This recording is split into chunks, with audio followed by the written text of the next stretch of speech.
আমি মোহাম্মদ আনোয়ারুল ইসলাম, আদর্শ মহাবিদ্যালয় দিনাজপুর, পদার্থবিজ্ঞান বিভাগ। আমি আদর্শ মহাবিদ্যালয়ে অনলাইন ক্লাসে ছাত্রছাত্রীরা তোমাদের সকলকে আমি স্বাগত জানাচ্ছি। আমরা আজকে দ্বাদশ শ্রেণী পদার্থবিজ্ঞান প্রথম পত্রে ভেক্টর চ্যাপ্টারে সংক্ষিপ্ত সিলেবাস অনুসারে আলোচনা করব।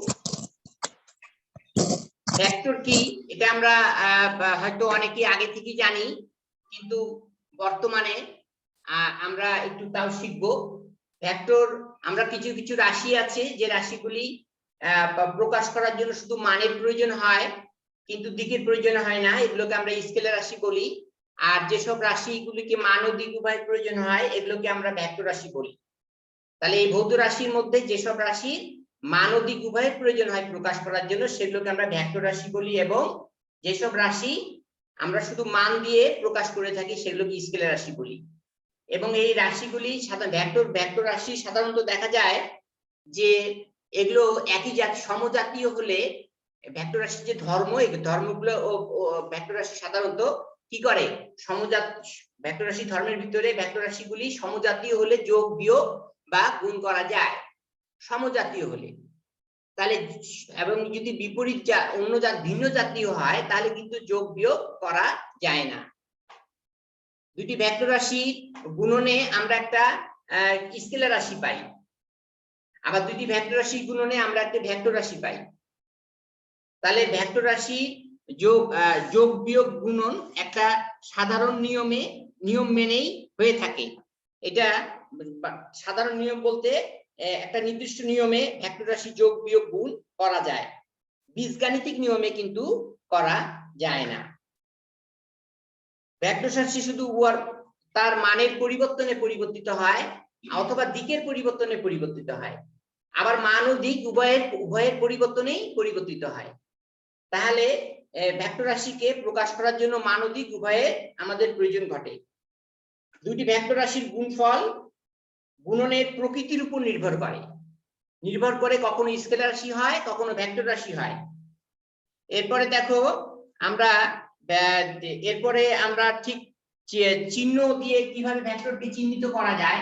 একটা ভেক্টর রাশিকে আমরা তীর চিহ্ন দিয়ে প্রকাশ করতে পারি, এরকম তীর দিয়ে, আবার মোটা হরফে লিখতে পারি, আবার নিচেও দিতে পারি, কিন্তু নিচে আমাদের এই প্রক্রিয়াটা ঠিক ভালো না। আমরা এই প্রক্রিয়া দিয়েই আমরা লেখার সময় আমরা উপরে তীর চিহ্ন দিয়েই লিখব। তাহলে দেখো আমরা চিহ্ন জানতে পারলাম যে কিভাবে লিখব। আর ভেক্টরের প্রকাশ, আমরা ভেক্টরকে প্রকাশের ভিতরে আমরা বল, দেখো ভেক্টর প্রকাশের ভিতরে আমাদের আছে বল সম্পর্কে জানতে হবে। বল একটা কি ভেক্টর রাশি, বল একটা ভেক্টর রাশি যা স্থির বস্তুর উপর প্রয়োগ করে স্থির বস্তুকে গতিশীল করে বা করতে চায়, বা গতিশীল বস্তুর উপর বল প্রয়োগ করলে ওকে গতিশীল বস্তুকে আবার স্থিতিশীল বস্তুতে আনতে চায় বা আনে, তাহলে সেই জিনিসটাই হচ্ছে বল। তাহলে বল একটা কি ভেক্টর রাশি। বলকে আমরা কি দিয়ে প্রকাশ করি? এফ দিয়ে প্রকাশ করি। বলকে আমরা এফ দিয়ে প্রকাশ করি। আমরা এফ ইজিক্যাল টু কি লিখবো? M a. F is equal to m a. এটা হচ্ছে ত্বরণ আর এমটা হচ্ছে কি ভর। তাহলে আমরা যদি বলের একক কি বলি? নিউটন। এটা কোন পদ্ধতিতে? এমকেস পদ্ধতিতে। সিজিএস পদ্ধতিতে বলের একক কি? ডাইন। এফকেস পদ্ধতিতে বলের একক কি? পাউন্ডাল। তাহলে আমরা তিনটা পদ্ধতিতে বলের একক জানলাম। তাহলে আমরা যদি বলি 1 নিউটন বল কাকে বলে, তাহলে 1 কেজি ভর বিশিষ্ট কোনো বস্তুর উপর যে বল প্রয়োগ করলে 1 মিটার পার সেকেন্ড স্কয়ার ত্বরণ সৃষ্টি হয় তাকে বলা হয় 1 নিউটন বল। তাহলে এই বল আরো প্রকৃতিতে অনেক বল আছে, যেমন মৌলিক কিছু বল আছে, মহাকর্ষ বল আছে, নিউক্লিয় সবল বল আছে, নিউক্লিয় দুর্বল বল আছে, তাড়িৎ চুম্বকীয় বল আছে। এগুলো প্রকৃতিতে আপনা আপনি পাওয়া যায়, আর আমরা যা প্রয়োগ করি সেটাই হচ্ছে বল। ওই বলগুলি মৌলিক বল, ওই বলগুলি প্রকৃতিতে আপনা আপনি পাওয়া যায়। তাহলে আমরা যা প্রয়োগ করি কোনো বস্তুকে এক স্থান থেকে অন্য স্থানে নিয়ে যায়, তাহলে সেই ক্ষেত্রে আমরা যে বল প্রয়োগ করি সেটাই আমরা যে জিনিসটা প্রয়োগ করে আমরা জিনিসকে তার অবস্থানের পরিবর্তন ঘটাই, তাহলে সেটাই হচ্ছে বল। সেই বলের একক হচ্ছে নিউটন। তাহলে এই আমরা বলের একক জানলাম। এরপরে দেখো ঘূর্ণন বল। ঘূর্ণন বল কি? ঘূর্ণন বলের অপর নাম হচ্ছে টর্ক। ঘূর্ণন বলের অপর নাম হচ্ছে টর্ক। এই টর্ককে আমরা কি দিয়ে প্রকাশ করি? টাউ দিয়ে প্রকাশ করি। এমনি বলকে যে এফ দিয়ে প্রকাশ করি, এদিকে টাউ দিয়ে। টর্কও কিন্তু একটা ভেক্টর রাশি। তার টাউ ইজিক্যাল টু আর গুণন এফ। টাউ ইজিক্যাল টু আর গুণন এফ। এই গুণন মানে ক্রস। এই গুণন মানে আমরা বলবো ক্রস, আর ক্রস এফ। এখানে কিন্তু ভেক্টর গুণফল প্রকাশ করতেছে। এখানে কিন্তু ক্রস চিহ্ন কি করতেছে? দুটি ভেক্টর রাশির মাঝখানে আমরা ক্রস দিয়েছি, তাহলে এটা কিন্তু ভেক্টর গুণফল। এর মাঝে যদি আমরা ডট দিতাম বা একটা ফোঁটা দিতাম, তাহলে হতো স্কেলার গুণফল।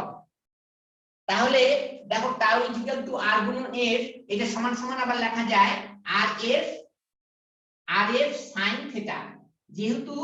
যেহেতু আমাদের ক্রস প্রোডাক্ট, ওই জন্য sin থিটা। যদি ডট প্রোডাক্ট হতো তাহলে cos থিটা। তাহলে আমরা টাউ, তাহলে এখন টাউ টপ অর্থাৎ আমরা যদি একটা এখানে স্কেল কল্পনা করি, আমরা দেখো আমরা বাজারে যে স্টিলের স্কেল পাই, সেই স্কেলের এখানে একটা ছিদ্র থাকে।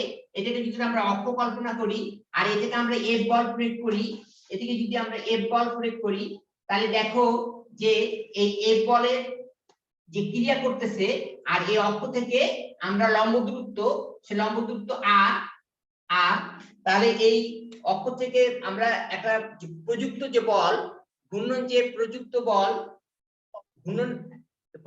বল এবং ঘূর্ণন অক্ষ থেকে এই প্রযুক্ত বলের ক্রিয়া রেখা লম্ব দূরত্ব যদি আমরা গুণ দেই, তাহলে হয়ে যাচ্ছে কি? টর্ক হয়ে যাচ্ছে।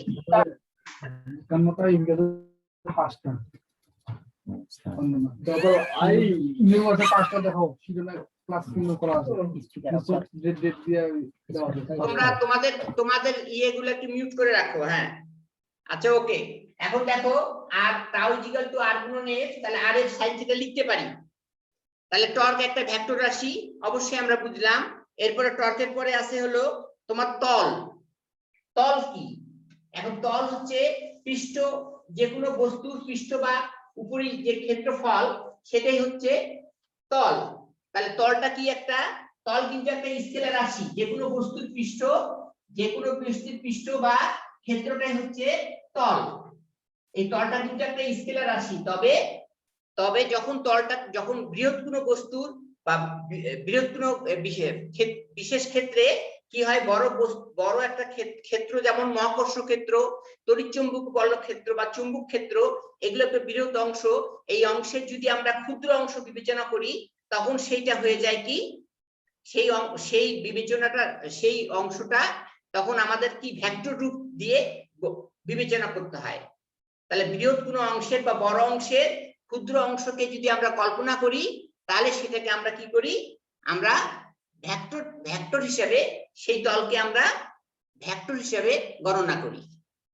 এবং এই তলটার যদি একটা আমরা সামুদ্রিক কল্পনা করি, এই সামুদ্রিকের যদি আমরা একটা সামুদ্রিককে যদি আমরা কেটে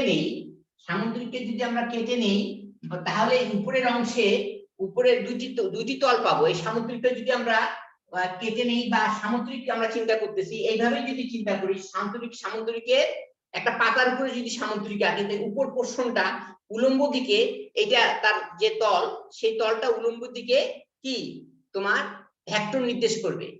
সেটা কি? ডানহাতি স্ক্রু নিয়ম অনুসারে, অর্থাৎ এন্টি ক্লকওয়াইজ, ঘড়ির কাঁটার বিপরীত দিকে যদি আমরা যেদিকে অগ্রসর হয়, সেই দিকটাই হবে এই অভিলম্ব বরাবর, এটা তলের অভিলম্ব বরাবর, সেটা হচ্ছে তোমার ভেক্টরের দিক। আর যদি ক্লকওয়াইজে যায়, তাহলে নিচের দিকে যাবে, সেটা হবে ঋণাত্মক। সেই তলের ভেক্টরের দিকটা হবে ঋণাত্মক। তাহলে আমরা এই তল আমরা চিন্তা করব, তল মানেই যে একেবারে স্কেলার রাশি, তার চিন্তা করব না। যদি বৃহৎ কোনো অংশের ক্ষুদ্র অংশে বিবেচনা করা হয়, তখন আমরা ওটাকে আমরা তল ও ভেক্টর হিসাবে গণনা করব। এরপরে চলে আসতেছে আমরা বিশেষ কিছু ভেক্টর আমরা জানি, যেমন একক ভেক্টর। তোমরা দেখো একক ভেক্টর, একক মান বিশিষ্ট ভেক্টরকেই একক ভেক্টর বলা হয়। একক মান বিশিষ্ট, তার মানে একক ভেক্টরের কি ইউনিট ভেক্টর। একক ভেক্টর দেখো একক ভেক্টর হচ্ছে মান শূন্য একক মান বিশিষ্ট ভেক্টরকে একক ভেক্টর বলে। অর্থাৎ মূল ভেক্টরকে ওই ভেক্টরের মান দিয়ে ভাগ। এখানে দেখো a hat is equal to মূল ভেক্টর যদি a হয় তাহলে ওই ভেক্টরের মান দিয়ে ভাগ। দেখো মূল ভেক্টরকে ওই ভেক্টরের মান দিয়ে আমরা ভাগ দিচ্ছি। তাহলে দেখো আমরা a hat, তাহলে a hat কি a hat, তাহলে আমরা এখানে দেখো a hat is equal to মূল ভেক্টরকে ওই ভেক্টরের মান দিয়ে ভাগ। তাহলে আমরা এখানে দেখো যদি আমরা এইখানে a একটা ভেক্টর, এটা OP একটা ভেক্টর, এটাকে আমি a দিয়ে প্রকাশ করছি। তাহলে এটা যদি তিনটা ভাগ করি তাহলে দেখা যাচ্ছে যে প্রতি ভাগে এটা হলো তোমার একক ভেক্টর। কোন পর্যন্ত? এখান থেকে এই পর্যন্ত। তাহলে এই একটা একক ভেক্টর, এখানে একটা একক ভেক্টর, এখানে একটা একক ভেক্টর, তিন ভাগে বিভক্ত হয়েছে। তাহলে এখানে কয়টা একক ভেক্টর? তিনটা একক ভেক্টর, সমান সমান কি একটা পূর্ণাঙ্গ ভেক্টর। তাহলে a hat, দেখতে পাচ্ছো? আচ্ছা, a hat is equal to মূল ভেক্টর ডিভাইডেড বাই কি 3। তাহলে মূল ভেক্টরকে ওই ভেক্টরের মান দিয়ে কি করলাম? ভাগ দিলাম। তাহলে একক ভেক্টর সমান মূল ভেক্টরকে ওই ভেক্টরের মান দিয়ে ভাগ দিলাম। তাহলে এইটাই হচ্ছে তোমার একক ভেক্টর। এভাবে একক ভেক্টর পাওয়া যায়। এরপরে নাল ভেক্টর মানে শূন্য ভেক্টর। এরপরে নাল ভেক্টর অর্থাৎ শূন্য ভেক্টর। তাহলে শূন্য ভেক্টরকে কি দিয়ে প্রকাশ করি? দেখো শূন্য ভেক্টরকে আমরা প্রকাশ করি হচ্ছে জিরো দিয়ে। জিরোর উপরে একটা তীর চিহ্ন দিলেই আমরা শূন্য ভেক্টর পাই। সেটা কিভাবে পাই? দেখো দুটি সমমানের দুটি ভেক্টরকে যদি আমরা কি করি? বিপরীত দিক থেকে টানি। সমমানের দুটি ভেক্টরকে যদি আমরা বিপরীত দিক থেকে টানি তাহলে দেখা যাবে যে ওই ভেক্টরটা হচ্ছে শূন্য ভেক্টর। তাহলে এই ভেক্টরটা এখানে সাম্য অবস্থান করতেছে। এখানে a ভেক্টর, এখানেও a ভেক্টর। এর মান হচ্ছে এখান থেকে এই পর্যন্ত, এর মান হচ্ছে এখান থেকে এই পর্যন্ত। তাহলে দুইটা যখন বিপরীত দিক থেকে টানতেছে, দুই দিকে তীর চিহ্ন, তাই না? বিপরীত দিকে টানতেছে, তাহলে এখানে সাম্য অবস্থান ঘটতেছে। তার মানে একটা রশি দুই প্রান্তে দুটি লোক যদি টানে, সমবলে যদি টানে, তাহলে দেখা যাবে রশিটি নিয়ে দুটি লোক একই জায়গায় দাঁড়িয়ে আছে। এরা কেউ আগিয়ে যেতে পারছে না। তা আগিয়ে যেতে পারছে না, তাহলে সেখানে সাম্য অবস্থা সৃষ্টি হচ্ছে। তাহলে ওই ক্ষেত্রে যে ভেক্টরটা পাবো সেটা হলো শূন্য ভেক্টর বা নাল ভেক্টর। ইংলিশে বলা হয় নাল ভেক্টর, বাংলায় বলে শূন্য ভেক্টর। অর্থাৎ একটা হলো এটা যদি আমরা সঠিক ধরি, মানে সঠিক দিক ধরি, এটা তাহলে বিপরীত। তাহলে a প্লাস মাইনাস a সমান সমান কি 0। এই দুইটা vector a plus minus a সমান সমান 0। তাহলে আমাদের শূন্য ভেক্টর যেটা পাচ্ছি, শূন্য মানে শূন্য ভেক্টর। এই ভেক্টরের মান হচ্ছে শূন্য। যে ভেক্টরের মান শূন্য তাহলে শূন্য ভেক্টর। ওকে, এরপরে চলে আসো তোমরা অবস্থান ভেক্টর সম্পর্কে জানো। অবস্থান ভেক্টর হচ্ছে যে প্রসঙ্গ কাঠামোর মূল বিন্দুর সাপেক্ষে অন্য কোনো বিন্দুর অবস্থান যে ভেক্টরের মাধ্যমে প্রকাশ করা হয়। অবস্থান ভেক্টর বা ইংলিশে বলে পজিশন ভেক্টর। অবস্থান ভেক্টর বা ইংলিশে বলে পজিশন ভেক্টর। অবস্থান ভেক্টর কি? প্রসঙ্গ কাঠামো। আমাদের দুইটা কাঠামো কয়টা? এটা যদি x অক্ষ হয়, এটা যদি y অক্ষ হয়, তাহলে z অক্ষ, আরেকটা আছে নিচে z অক্ষ। তাহলে আমাদের প্রসঙ্গ কাঠামোর মূল বিন্দু কোনটা? 0। তাহলে প্রসঙ্গ কাঠামোর মূল বিন্দুর সাপেক্ষে অন্য কোনো বিন্দুর অবস্থান, একটা বিন্দু আমরা কল্পনা করতেছি, সেটা p একটা বিন্দু, সেই বিন্দুর অবস্থান যে ভেক্টরের মাধ্যমে প্রকাশ করা হয়। কোন ভেক্টর? এই OP ভেক্টর। এই OP ভেক্টরের মাধ্যমে প্রকাশ করছি। তাহলে প্রসঙ্গ কাঠামো কি? আমাদের x অক্ষ এবং y অক্ষের মূল বিন্দু হচ্ছে 0।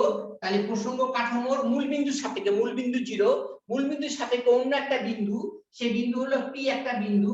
এই বিন্দুর অবস্থান যে ভেক্টরের মাধ্যমে, সেই ভেক্টরটা হচ্ছে ওপি। একে আবার সংক্ষিপ্ত রূপ দেওয়া যায়, সেটাকে এই স্মল আর দিয়ে প্রকাশ করা যায়। তাহলে আর হচ্ছে অবস্থান ভেক্টর, ওপিটাও অবস্থান ভেক্টর, এবং একে আমরা সংক্ষিপ্ত, যেমন প্রত্যেকটা জিনিসের একটা সংক্ষিপ্ত রূপ আছে, নাম আছে, তেমনি অবস্থান ভেক্টরকে ওপি ভেক্টর নির্দেশ করতেছে, তারপর আমরা একটা সংক্ষিপ্ত নাম দিয়েছি, সেটা হলো স্মল আর। তাহলে আর মানেই হলো অবস্থান ভেক্টর। তাহলে আমরা সংজ্ঞাটা সুন্দর করেই বলতে পারবো কি, প্রসঙ্গ কাঠামো। প্রসঙ্গ কাঠামো কি আমাদের একমাত্রিক, এটা এক্স হলো একমাত্রিক, ওয়াই হচ্ছে দ্বিমাত্রিক। তাহলে এক্স ওয়াই মিলে হচ্ছে দ্বিমাত্রিক, আর নিচে আরেকটা অক্ষ দিলে ত্রিমাত্রিক, তাহলে ওটা জেড অক্ষ।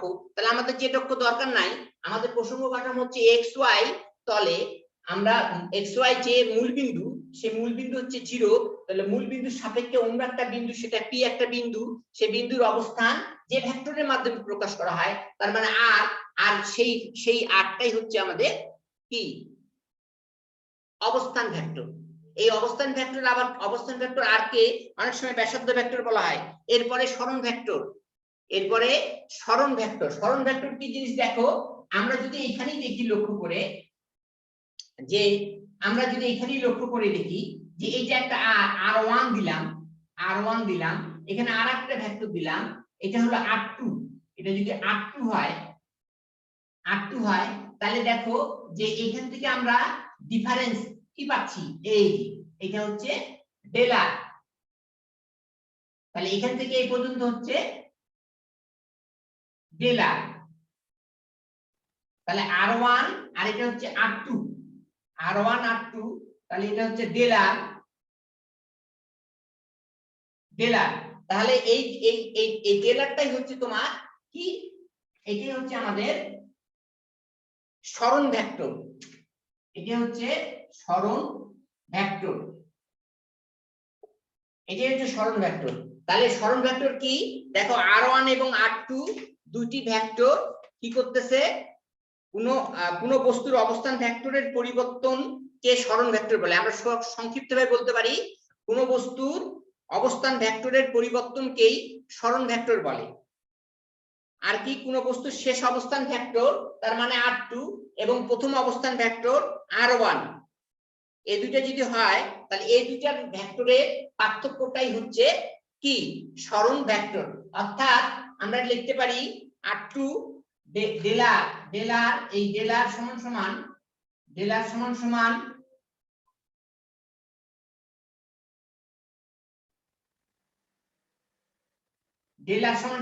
r2 মাইনাস r1, তাহলে এই পার্থক্য মানে শেষ অবস্থান ভেক্টর r2, এটাকে আমরা ফাইনাল দিতে পারি rf মাইনাস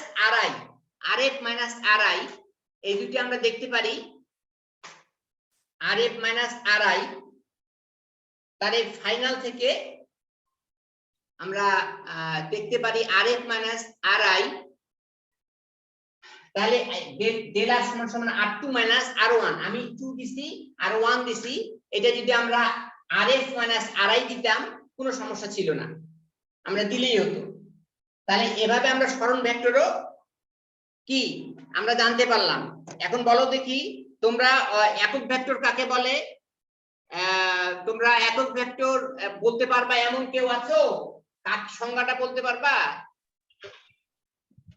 জি স্যার পারবো। আচ্ছা বলো দেখি। যে এক একক মান বিশিষ্ট, স্যার মূল ভেক্টরকে ওই ভেক্টরের মান দ্বারা ভাগ করলে যে ভেক্টর পাওয়া যায় তাকে একক ভেক্টর।